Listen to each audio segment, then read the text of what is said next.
जा दिन ते मुनि गई लवाई, तब दे आजू सांची सुधी पाई। कहूँ विदेही कवन विधि जाने, सुनी प्रिय वचन दूत मुस्काने। भैया जिस दिन से मुनि उन्हें लिवाले गए तब से आज ही हमने सच्ची खबर पाई है। कहो तो महाराज जनक ने उन्हें कैसे पहचाना, ये प्रिय प्रेम भरे वचन सुनकर दूत मुस्कुराए।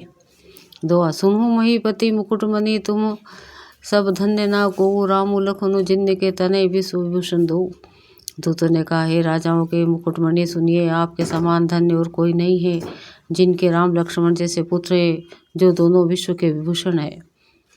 पूछन जोगुना तनय तुम्हारे, पुरुष सिंह त्योपुर उजियारे, जिनके जस प्रताप के आगे, शशि मलिन रवि शीतल लागे। आपके पुत्र पूछने से योग्य नहीं है, वे पुरुष सिंह तीनों लोक के प्रकाश स्वरूप हैं, जिनके यश के आगे चंद्रमा मलिन और प्रताप के आगे सूर्य शीतल लगता है। तिह कहा कहिया नाथ किमी चिन्ह, देखिया रवि की दीप कर लिन्ने, सिए स्वयंवर भूप अनेका, समीटे सुभट एक ते एका। हे नाथ, उनके लिए आप कहते हैं कि उन्हें कैसे पहचाना, क्या सूर्य को हाथ में दीपक लेकर देखा जाता है। सीता जी के स्वयंवर में अनेकों राजा और एक से एक बढ़कर योद्धा एकत्र हुए थे। शंभु सरासनु कहूँ ना टारा, हारे सकल वीर अभी बरियारा, तीनी लोक महाजय भट मानी, सबके सकति शंभु धनु महानी। परंतु शिव जी के धनुष को कोई भी हटा नहीं सका, सारे बलवान वीर हार गए। तीनों लोकों में जो वीरता के अभिमानी थे, शिव जी के धनुष ने सबकी शक्ति तोड़ दी। सकाई उठाई सारा सुर मेरु, सो ही हरि गयु कर फेरु, जो ही कौतुक शिव सेलु उठाया, सो तेहि सभा प्रभाव पावा।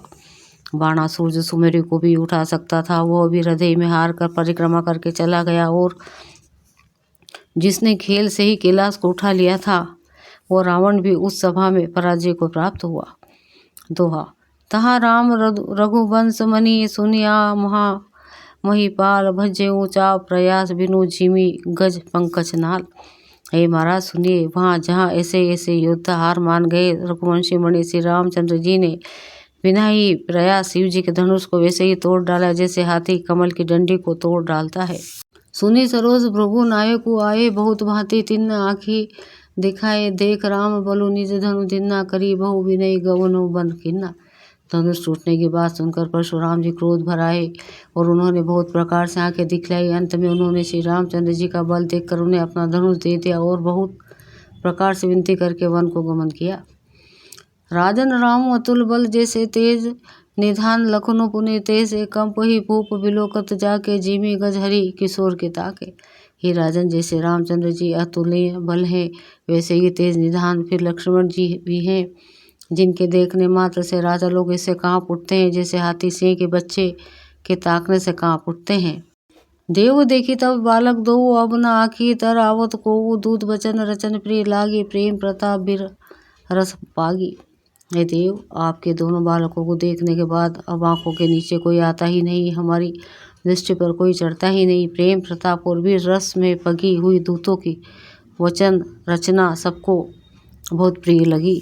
सभा समेत राहु अनुरागे, दूतन तेन निछावरी लागे, कहीं नीति थे मुंदही काना, धर्मो विचारी सभी सुख माना। सभा सहित राजा प्रेम में मग्न हो गए, दूतों को निछावर देने लगे। उन्हें निछावर देखकर यह नीति विरुद्ध है ऐसा कहकर दूत अपने हाथों से कान मूंदने लगे। धर्म को विचार कर उनका धर्मयुक्त बर्ताव देखकर सभी ने सुख माना। तो तब उठी भूप वशिष्ठ का दिन, पत्रिका जाई, कथा सुनाई, गुरु ही सब आदर दूत बोलाई। तब राजा ने उठकर विष्णु वशिष्ठ जी के पास जाकर उन्हें पत्रिका दी और आदरपूर्वक दूतों को बुलाकर सारी कथा का गुरु जी को सुना दी।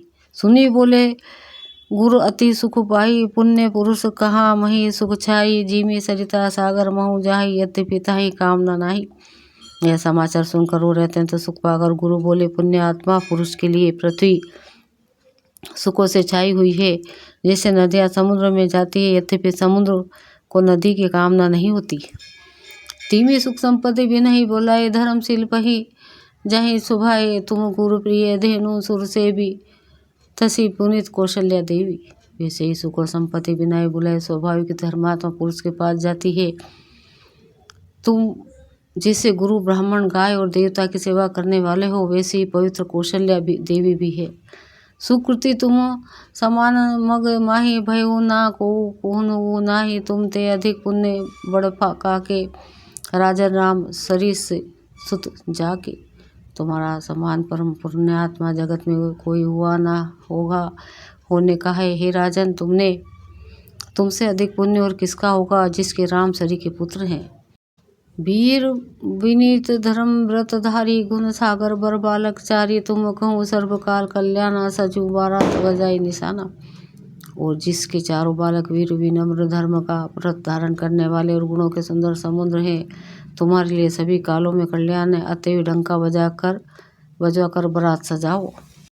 दुआ चलूँ बेगी सुने गुरु बचन भले ही नाथ सिरुनाई नाई भूपति गवने भो न तब दूथन न वासुदेवाई। और जल्दी चलो गुरु जी के ऐसे वचन सुनकर हे नाथ बहुत अच्छा कहकर और सिर नमाकर दूतों को डेरा दिलवाकर राजा महल में गए। राजा सबूर निवास बोलाई जनक पत्रिका बीच बाची सुनाई, जब सुनी संदेश सकल हर्षानी यहाँ पर कथा सब खूब बखाने।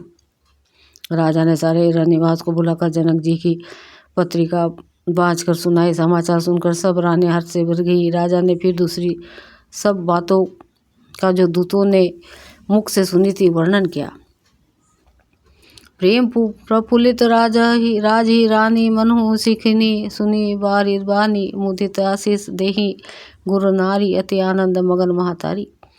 प्रेम में प्रफुल्लित हुई रानियाँ ऐसे सुशोभित हो रही हैं जैसे मोरनी बादलों की गरज सुनकर प्रफुल्लित होती है। बड़ी बूढ़ी अथवा गुरुओं की स्त्रियाँ प्रसन्न होकर आशीर्वाद दे रही हैं।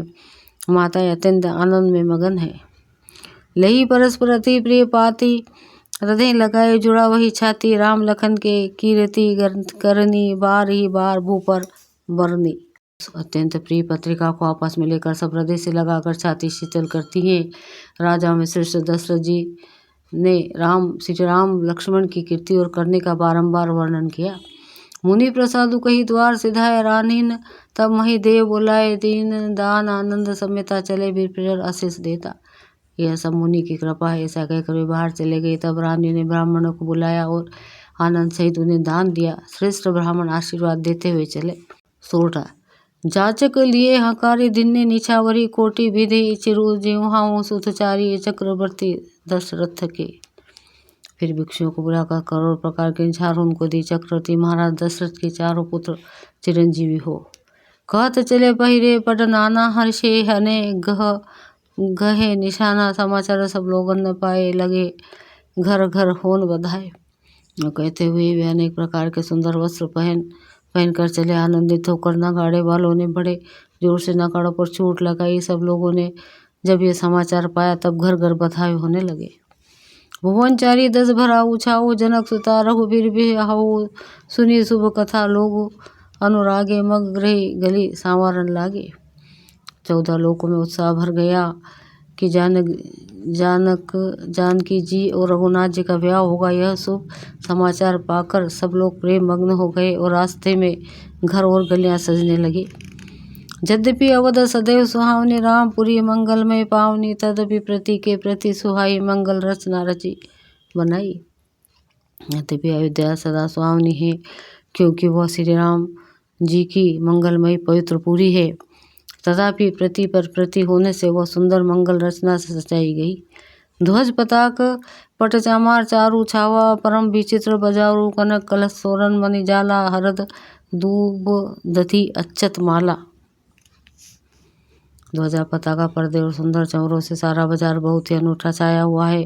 सोने के कलश तोरण मणियों की झालरी हल्दी दूब दही अक्षत और मालाओं से। दोहा मंगलमय निज निज भवन लोगन न रचे बनाई बीती चीची चतुरसम चौके चारु पुराई। लोगों ने अपने अपने घरों को सजाकर मंगलमय बना लिया। गलियों को चतुर्सम से खींचा और द्वारों पर सुंदर चौक पुराए। चंदन केसर कस्तूरी कपूर से बने हुए एक सुगंधित रोब को चतुर्सम कहते हैं। जहाँ तहाँ जूथ जूथ मिली भमिनी सजी नौ सप्त सकल दूती दामिनी विधु बंदनी मृग सावक लोचनी नीच स्वरूप रति मानो विमोचनी। बिजली की सी कांति वाली चंद्रमुखी हरिण की बच्ची के से नेत्र वाली और अपने सुंदर रूप से कामदेव की स्त्री रति के अभिमान को छुड़ाने वाली सुहावनी सुहागिनी स्त्रियां सभी 16 श्रृंगार सजकर जहाँ तहाँ झुंड की झुंड मिलकर गावी मंगल मंजुल बानी सुनी कलरव कलकंठी सलजानी भूप भवन कीमी जाई बखाना विश्व विमोहन रचे बिताना। मनोहर वाणी से मंगल गीत गा रही हैं, जिनके सुंदर स्वर को सुनकर कोयल भी लजा जाती है। राजमहल का वर्णन कैसे किया जाए, जहाँ विश्व को विमोहित करने वाला मंडप बनाया गया है। मंगल द्रव्य मनोहर नाना राजत बजत विपुल निशाना कतुओं बिरीद बंदी उच्चरही कतुओं वेद धुनी भूसुर करही। अनेकों प्रकार के मनोहर मंगल गीत पदार्थ शोभित हो रहे हैं और बहुत से नगाड़े बज रहे हैं। कई भाट विरुदावली कुल कीर्ति का उच्चारण कर रहे हैं और कई ब्राह्मण वेद ध्वनि कर रहे हैं। गावे सुंदरी मंगल गीता ले ले नामो रामो हरु सीता बहुत उछाऊ भवनु अति थोरा मानहु उमगी चला चहु ओरा। सुंदरी स्त्रियां श्री राम जी और श्री सीता जी का नाम ले लेकर मंगल गीत गा रही हैं। उत्साह बहुत है और मंगल अत्यंत ही छोटा है, इससे उसमें ना समाकर मानव वह उत्साह आनंद चारों ओर उमड़ चला है। दो शोभा दशरथ भवन कई को कभी बरने पार जहाँ सकल सुर शीस मनी राम लीन अवतार। दशरथ के महल की शोभा का वर्णन कौन कभी कर सकता है, जहाँ समस्त देवताओं के शिरोमणि रामचंद्र जी ने अवतार लिया है। भूप भरत पुनि लिए बोलाई हाय गई स्न दन सजाऊं जाई चलूं बेगी रघुपीर बरता सुनत पुलक पूरे दो भ्राता। फिर राजा ने भरत जी को बुला लिया और कहा कि जाकर घोड़े हाथी और रथ सजाओ, जल्दी रामचंद्र जी की बारात में चलो। यह सुनते ही दोनों भाई भरत जी और शत्रुघ्न जी आनंदवश पुलक से भर गए। भरत सकल सहानी बोलाए आयुष दिन ने मुदित उठी धाये रची रुचि जीन तुरग तिन साजे बरन बरन बरबाजी बिराजे। भरत जी ने सब सहानी घोड़ साल के अध्यक्ष बुलाए और उन्हें घोड़ों को सजाने की आज्ञा दी। वे प्रसन्न होकर उठ दौड़े। उन्होंने रुचि के साथ यथायोग्य जीने कसकर घोड़े सजाए। रंग रंग के उत्तम घोड़े शोभित हो गए।